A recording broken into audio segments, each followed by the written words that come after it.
வடிவாகிய ஆதி சிவனே, அகிலத்தை காக்கும் ஜோதி சிவனே,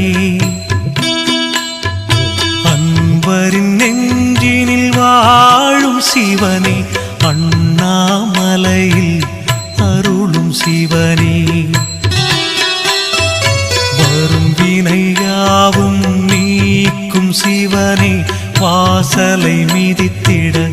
அருளும் சிவனே,